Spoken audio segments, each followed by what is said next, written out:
אוקיי, בזום קצר זה נדבר על מוות תאי במסגרת עבודת אמצע בקורס ביולוגיה של התא. מוות תאי מהו?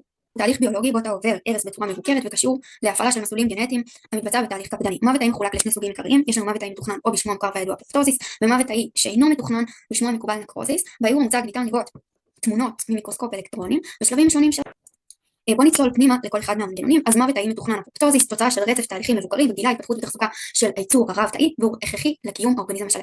במהלך התפתחות היצור וברות יש צורך במוות של תאים על מנת להיפטר ממבנים שכבר לא נחוצים, או בשביל להגיע לצורה וגודל רצויים של איבר מסוים. וניתן לראות באיור המוצג התפתחות של כף רגל בקרב עובר עכבר על ידי אפופטוזיס הוא אפופטוזה ליצירת איבר שלם וברור. אם אנחנו מדברים על רקמות בוגרות, אז יש לשמור על הגודל שלהם קבוע, נכון? אז חלוקת תאי ומוות תאי הם חייבים להיות מסונכרנים אחד עם השני.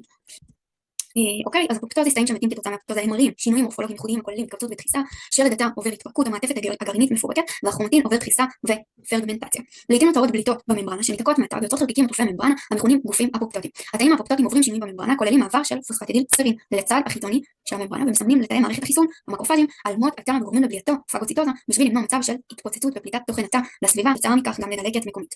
בשונה מהאפופטוזיס, תאים יכולים למות בצורה שהיא לא מכוונת, כתוצאה מטראומה, חוסר חמצן, היפוקסיה, חשיפה לכימיקלים, קרינה מייננת.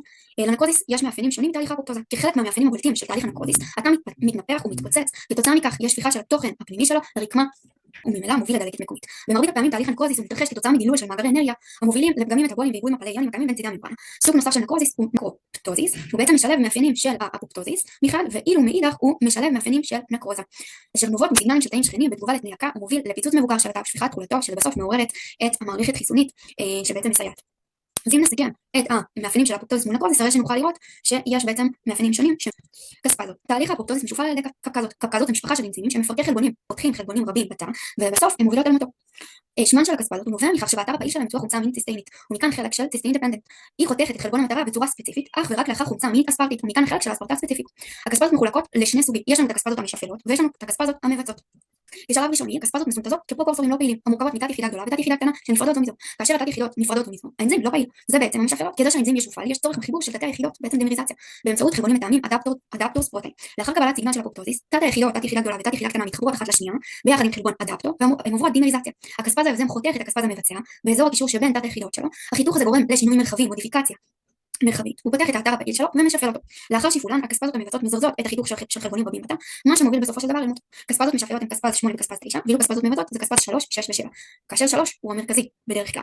לאחר שהתהליך הוא תהליך הדברה, והוא בדרך כלל בלתי הפיך. אם נסתכל באיור המוצג, הרי שנראה את מנגנון הפעולה של האפופטוזיס. חלבוני המטרה של הקספזות המבצעות כוללים חלבונים רבים בעלי תפקודים חשובים, שמירה על מבנה הגרעין, תפקוד התא, צורתו ועוד. כך שברגע שהן מופעלות, הן מתחילות לחתוך באופן רחב חלבוני מפתח בתא. הן מפרקות את הציטוסקלטון, שהוא למעשה גורם לעיבוד של צורת התא והתכווצות שלו. הן מפרקות חלבוני בקרה ומבנה הגרעין. בעצם השילוב הזה, הקומפלקס של פירוק חלבונים רבים שמהווים תפקידים מפתח בתא, גורמים בעצם לקריסה של התא ויצירת גופים אפופטוטיים. כאשר אנחנו מדברים על קספזות משפלות, אנחנו מדברים למעשה על אותות אפופטוטיים משני מסלולים שונים. יש לנו את המסלול החיצוני ויש לנו את המסלול הפנימי. במסלול החיצוני הממברנת התא יש קישור של ליגנד מיוחד לקולטן המוות שהוא נקרא דף רצפטור המופיע את המסלול החיצוני. קולטנים אלו הם הומוטרימרים ממשפחת TNF טיומר נקרוזיס פקטור, ומכילים אתר שנקרא אתר המוות דף רצפטור, אשר מאפשר להם לשפל את הקספזות המשפלות. קולטן אחד ממשפחה זו הוא קולטן המוות פס לאחר קשירה של הפס ליגנד שנמצא לרוב על תאי מערכת החיסון מסוג לימפוציטים. ברגע שיש התקשרות בין הקולטנים לליגנד בצד החיצוני של התא, מתרחש שינוי מבני בצד התוך-תאי שלהם, הוא עובר שיפול וקושר חלבונים מתאימים לקישור של קספזות משפלות ליצירת קומפלקס של Death Inducing Signaling Complex, DISC. הקומפלקס הפעיל הוא חותך את הקספזות המשפלות, בייחוד קספז 8, שהן הופכות לקספזות מבצעות, וכך מתבצע תהליך האפופטוזיס בפועל. ישנם תאים רבים שיוצרים מולקולות שמעכבות את המסלול החיצוני, כמו FLIP. FLIP הוא דומה במבנה שלו לקספז משפל, אך ללא פעילות פרוטאזי. ה-FLIP עושה קומפלקס עם קספז 8, ב-Death Inducing Signaling Complex, אבל הוא לא חותך את הקספז, ככה שאין לו בעצם פעילות, והמסלול של האפופטוזיס נעצר. נעבור למסלול הפנימי של האפופטוזיס. המסלול הפנימי הוא בעצם מופעל לרוב כתוצאה מתנאים כמו DNA או כתוצאה מסיגנלים התפתחותיים. המסלול הפנימי תלוי בשחרור של חלבונים מיטוכונדריאליים, כאלה שנמצאים בדרך כלל בחלל הבין-ממברנלי לציטופלזמה, אשר מאכילים את קסקדת הקספזות, לדוגמה ציטוכרום C. ציטוכרום C הוא קושר חלבון מתאם בשם הפאף-1 ליצירת קומפלקס בשם אפופטוזום. האפופטוזום מגייס קפקזות מסוג קספז 9, אשר משופל על ידי קספזות מבצעות במורד המסלול. בקרת המסלול הפנימי, בעצם אנחנו מדברים על של חלבונים שהיא בעצם מבקרת בצורה קפדנית. למשפחה הזאת קוראים BCL2. במשפחת BCL2 קיימים 3 סוגים של חלבונים ששונים אחד מהשני בדומיינים המרכיבים אותם. אז בעצם סוג אחד, חלבונים אנטי-אפופטוטיים, נוגדי מוות, הם בעלי דומיינים של BH1-4, הכוללים את BCL2 ואת BCL-XL. תפקידם הוא לשמור על שלמות קרום המיטוכונדריה ולחסום או לדכא את חלבונים הפרו-אפופטוטיים, שבכללם זה הפקס והבק. חלבונים אנטי-אפופטוטיים חסרי דומיין BH4, התפקיד שלהם הוא לעודד זליגה של חלבונים מיטוכונדריאליים אל הציטוזול על ידי אוליגומריזציה על פני שטח ממברנת המיטוכונדריה, והם כוללים את הבק, שהוא נמצא על הממברנה המיטוכונדריאלית בהיעדר סיגנל, ואת הפקס, שהוא נמצא בציטוזול בהיעדר סיגנל. בעת שיפולו, בעצם הוא מגיע אל המיטוכונדריה.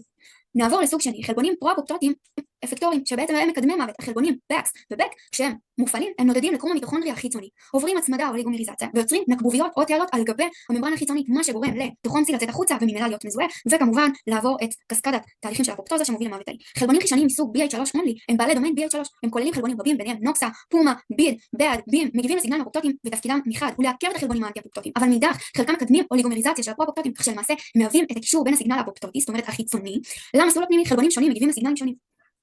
חשוב לי להגיד ממנה, הוא מוביל למוות של התא, הפופטוזיס של תאים אפופטוטיים. אז אם התא הפופטוטי או הגופים האפופטוטיים לא יפונו במהירות, קרום התא שלהם עלול להישבר, ובסופו של דבר התכולה שלהם תדלוף החוצה, מכונה סקונדרי נקרוזיס, מה שהוביל לדלקת מקומית. כדי למנוע את זה, קיימת מערכת פינוי מהירה.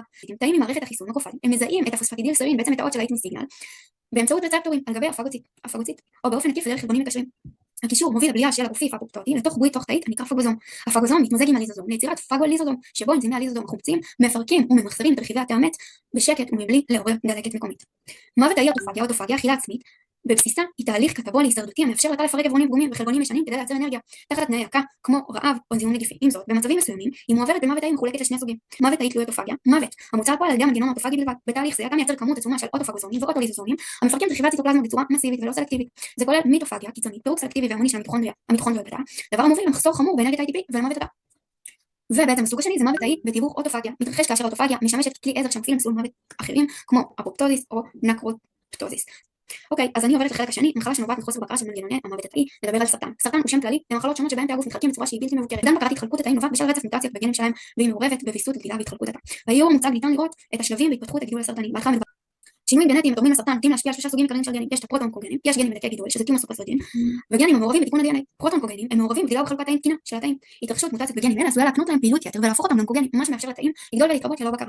גנים בדרכי גידול מעורבים בבקרת צמיחת התאים וחלוקתם. בדרך כלל הם פועלים לעיכוב התרבות התאים והתפתחות הגידולים. בגידולים רבים גנים אלה נאבדים או מושבתים, ובעקבות כך מוסרת הבקרה הקפדנית והתרבות התא, מה שעלול להוביל באחריתו של דבר להתפתחות גידול סרטני. בעבודה זו אני רוצה להתמקד בגן של P53 ובמעורבות שלו בסרטן. גן זה הוא משתייך לקבוצת הגנים מעכבי הגידול ומקודד לחלבון שתפקידו העיקרי לשמש כפקטור שיעתוק במצב תקין.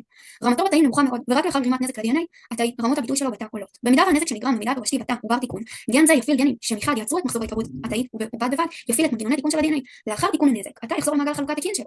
אבל אם הנזק הוא לא בר תיקון, הגן הזה יוביל להפעלת רצף גנים אחרים שהובילו להזדקנות התא או לאפופטוזיס. אז P53 והקשר שלו לסרטן. אז בשל התכונות הבסיסיות המאפיינות את הגידול הסרטני, הוא לא יכול לחיות בהלימה עם הפעילות של P53. לכן בכ-50% מהגידולים הסרטניים הפעילות של הגן הזה נמצאת מושתקת באמצעות מוטציה או מחיקה מהגנום. ברגע שהגן הזה עובר מוטציה, התא הסרטני מאבד את הבקרה הבסיסית שלו והוא לא מזהה את נזקי ה-DNA שלו. רמת החלבונים אחראים להפעלת מסלול מיטוכונדריאלי של אפופטוזיס, פומה ונוקסה נשארות נמוכות והמסלול הפנימי לא מופעל למרות שהתא פגום לחלוטין. שלמות קרום המיטוכונדריה תלויה במאזן הכוחות בין החלבונים האנטי-אפופטוטיים לבין החלבונים הפרו-אפופטוטיים, כפי שאמרנו כבר קודם. ומה שקורה בעצם בתאי הסרטן יש חוסר איזון. אז מה שקורה זה שתאי סרטן הם מתאים את המאזן לטובת ההישרדות שלהם, ואי-תות מוביל לכך שיהיה המשך של חלוקה, המשך של התרבות של אותו תא שה-DNA שלו פגום, ושיגעון, וכמובן שזה לא המנגנון היחיד שמוביל לסרטן, אבל זה אחד מהמנגנונים המרכזיים שבעצם אנחנו רואים אותם בקרב גידולים סרטניים. תודה רבה.